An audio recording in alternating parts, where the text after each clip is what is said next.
Anda kalau mau nguji karakter orang, justru saat tekanan.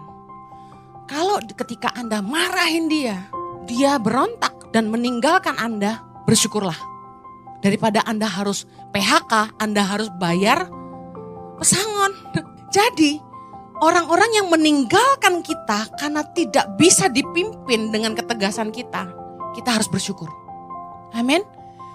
Kalau pegawai yang hanya mentalnya gini, selama kita naikin gajinya, kita kasih bonus, dia happy sama kita, sama kita rangkul, dia bahagia sama kita. Tapi ketika kita marahin, dia mulai jelek-jelekin kita. Yang kayak gini sih buang ke laut aja. Sebaliknya, orang-orang yang tidak meninggalkan kita di masa sulit, yakinilah mereka bekerja bukan karena upah, tapi karena dia mengasihi kita. Hargailah orang-orang yang berjuang bersama-sama kita, yang tidak ninggalin kita saat kita susah.